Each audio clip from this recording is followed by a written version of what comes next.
Today on You Can Cook, join me as we make classic Chinese fried rice. Hey You crew, this is Carole Yu from You Can Cook. I am so excited that you joined me today, so let's get started. First thing we're gonna do is take the eggs and we're going to beat them. Now, some people sometimes ask me about how the best way to whisk eggs. So see how the whisk is going back and forth, side to side. That's the best way that I've found to be able to whisk eggs. Let's put the eggs aside right now.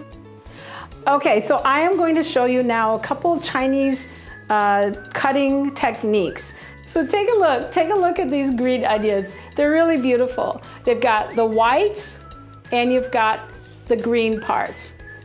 The whites are stronger, so often the greens are used just for decoration, and the white parts have more flavor. Okay, so what we're gonna do is first we're going to take the roots off, and then we are going to cut them into shiftlets. This is like my favorite word. I don't know why, I just found it recently. A shiflet is when you cut a green onion and you cut it into little diagonal slices, you get shiftlets like this. I love that the diagonal part makes it, kind of gives it a really creative artistic look, and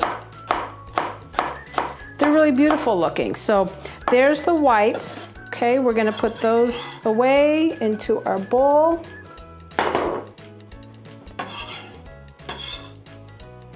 Okay, keep those on one side. We wanna keep some of the greens for later on for decorating the top of the dish. All right, so let's cut the rest into shiftlets. All right, so now we've cut the green, put those into the bowl. Okay, now I'm going to show you how to cut the red pepper. So what you want to do when you're cooking Chinese food is you really want to keep most of the pieces that you're going to be stir frying around the same size so that they cook evenly. So now we have some ham, which I was actually lucky I found this in the grocery store already pre-cut. So that totally saved me time. Okay, so now the trickiest part of cutting the red pepper is always to cut the stem off. So I take a paring knife and I go as close as I can, carefully, let's see, around the edge of the stem. Okay, I take the stem out, and then inside there are all of these little seeds and the little rinds here. So I take those out. My mom taught me Chinese cooking, and she used to teach when I was growing up to continuing education students at the university.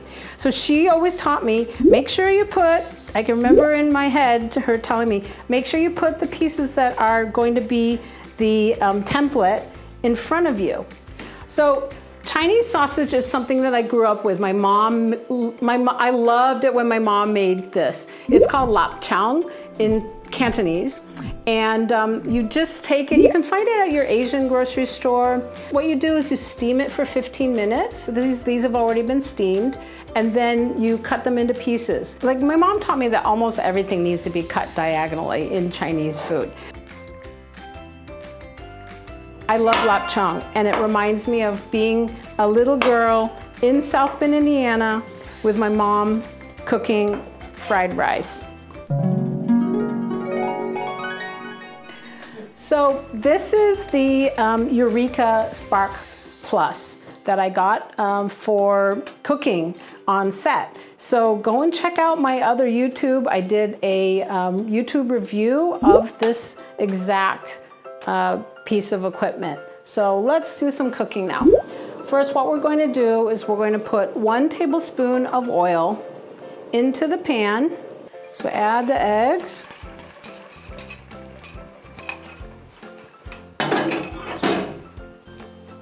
See, wherever you see that it starts to get cooked, let me show you this. Okay, so you see it's cooking very quickly even though I have it on low.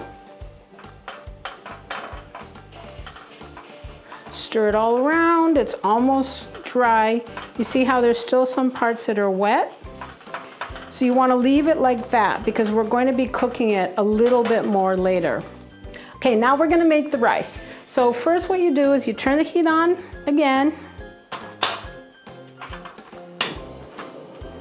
Put it on high, and let's add the rice.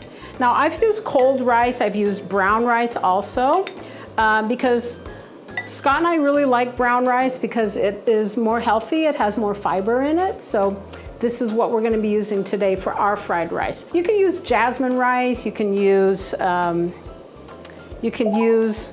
I grew up with long grain rice. My mom made long grain rice, but any kind of rice you can use. What we're going to do now that it's heated up, we're going to be putting the rest of the 2 tablespoons of oil into the pan. Okay. And then we're going to add the rice.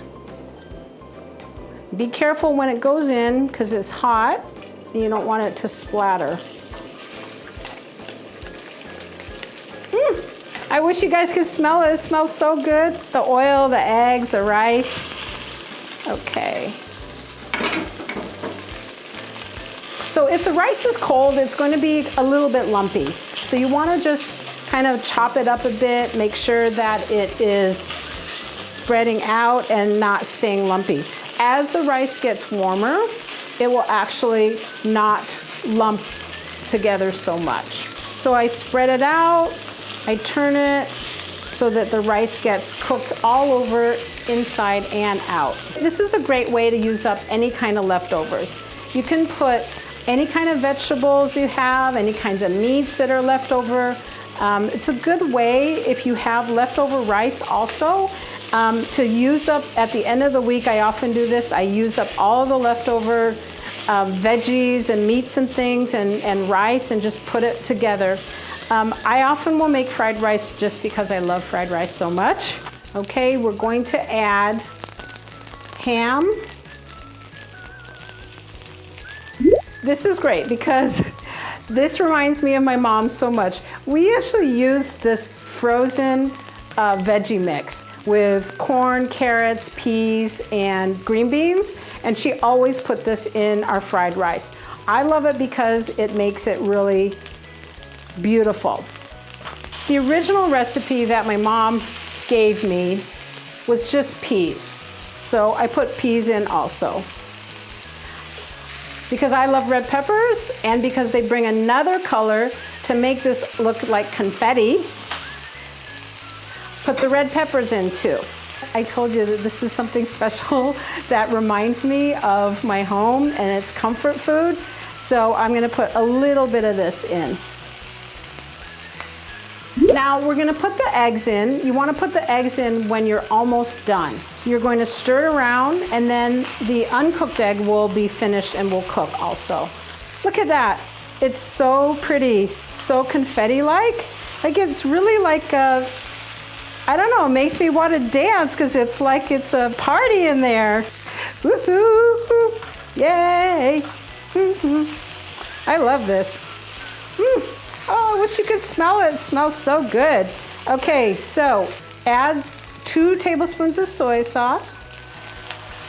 Okay, we're going to add the rest of the salt. Like I love the beautiful golden color of sesame oil. It gives the rice a real rich taste. So, but you have to use it sparingly. So we'll put some pepper in. Oh, I gotta put the whole thing in. There you go. I love pepper. I like it a little spicy. So, you know, depending on your family, you could put whatever other kinds of sauces in here that you might like. So, as I said before, if you're cooking for kids, what my mom used to do is she would actually add a tablespoon of ketchup. And then it gives it kind of a familiar taste that kids know and that they love. So this time I'm not gonna put ketchup in, but basically there you go. And then we've got green onions. I'm gonna put in the whites. As I said, the whites have a little bit stronger flavor. I'm gonna put some of the greens in. I'm gonna save some of the greens also to put on top of each dish. So here we go. We're gonna stir that all up. And we're almost done.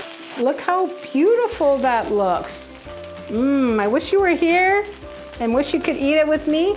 Hey, so I cleaned everything up and now we get to try out our dish. Yum. So good. You've got the chewiness of the lap chung and the ham, the gorgeous colors of all the different vegetables.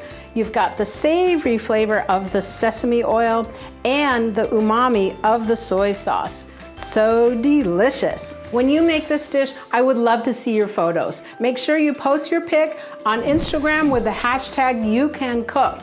Remember, subscribe below and follow me on Instagram at ThisIsYouOfficial. Hey, I really appreciate the time that you spent with me today. Remember, rice is life. See you soon.